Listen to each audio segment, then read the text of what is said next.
begun, the MAGA wars have. Sorry guys, my best Yoda impression. About an important topic though.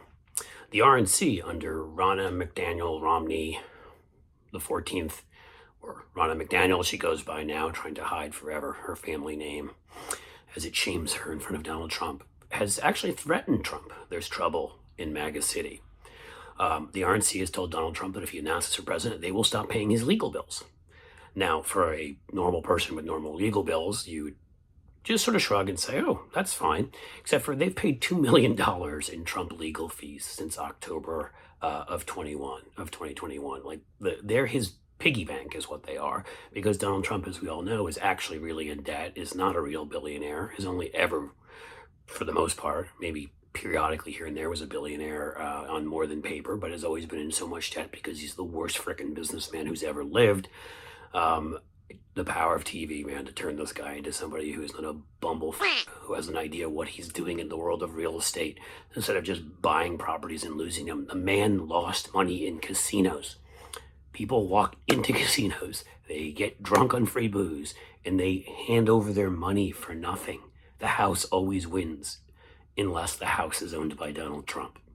In any case, huge legal bills, because that's what happens when you defame election companies, voter machine companies, and defame individuals and lie, commit sedition, attack the Capitol, engage in financial crimes, which are being investigated right now everywhere from New York to Florida to probably Georgia too, where they're also in Fulton County looking into the just get me 12,000 votes.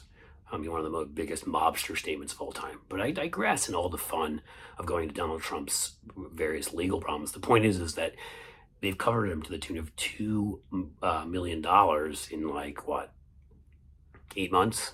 Less? And he can't afford to be without that money. In fact, Jonathan Karl, a reporter, reported in his book, which I won't give you the name of because people that profit after the Trump presidency don't deserve to. They should have told us what the was going on when it was happening. Pardon my French, it just gets me angry. Jonathan Karl told us that Trump actually threatened the RNC. He just figured the grift would keep growing after he lost the presidency, and he'd leave and start his own MAGA movement. What happened? The RNC said, oh, but we'll stop paying your legal bills then. And that is the Trump leash. If you want to keep Trump on your leash, all you have to do is cover the man's gazillion dollars of legal bills because he has no money, he doesn't know how to make money. At this point, it's just licensing his stupid image and his greasy KFC face to various morons around the country who have basically a below GED level education, and they, of course, end up being the ones who buy into it and buy some of his merch, which still can't make up for all the debt he's in, because again, he's the worst businessman to ever live. So, as of this moment, the RNC has told him if he runs before the midterms because he's so toxic right now. The January 6th committee has done such a good job of exposing how he knew that the people who came to see him speak were armed. He told them to get rid of their damn, I'm using a different word because I cursed a lot already, mags or magnometers. He wanted the guys, they're not here to hurt me. He knew the people that were there with weapons weren't there to hurt him. They were there to hurt Mike Pence and Nancy Pelosi and other people, and those people aren't Donald Trump, so why would he care? Better for him if the entire line of behind the presidency, the next in line, gets completely eliminated, so there's just him left. So for reasons like that, we have all sorts of problems, and we have all sorts of people who are investigating poor Donald Trump, and of course, poor Donald Trump is without funds. So the RNC is paying those legal bills constantly, and he cannot run. And they know because of how toxic he's become, because of all of that. I think the latest poll had 62% thought that he should be charged with a crime. I mean, like a solid chunk of Republicans thought it too, after seeing all of these hearings, that he'll destroy them in the midterms. He's already destroyed them by recruiting genius candidates like, well, Mehmet Oz from North Jersey, who served in the Turkish military and serves at the pleasure of Erdogan. I really wish that bus would stop screeching out there. Sorry.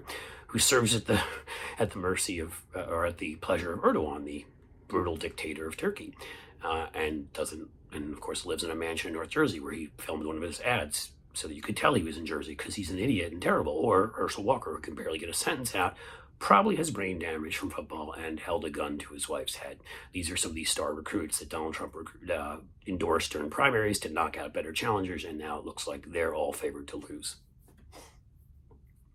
So they don't want Trump announcing before the midterms to do any more damage and suppress any more of their own vote, and send any more suburbanites and others running into the arms of the Democrats. Then presumably they would stay neutral and Trump would announce after the midterms. Not really sure how that works if they're paying all of Trump's legal bills and they're claiming to stay neutral while Ron DeSantis, Nikki Haley, and every other otherwise awful authoritarian Republican jumps in and tries to say, see, I can hurt immigrants and I can hurt women just as badly as Donald Trump while saying smarter things in front of the mic when people are listening. And, not telling you to inject bleach. That will be for the future. But for right now, the RNC has said no to Donald Trump, and he actually has to listen. I can't wait till how angry he gets, and because he never likes being told what to do. He's a narcissist, and as we get closer to the midterms, my guess is he will undercut anyone he didn't endorse. He's already attacked Mitch McConnell, viciously. I think he'd love for them to lose even more seats in the Senate just to harm McConnell. And I have a good feeling that's what's going to happen. So, oh well. That's the story for today. Hey guys, subscriptions, we're hugely growing rapidly. Please subscribe. Please tell everybody subscribe. Share this video with those who like it, and like, comment, and anything else you can think of. I would say, as the kids do, share this on the Twitters and the Snapchats and the other chats and the Instagrams and the TikToks while you're dancing. Seriously, thanks guys.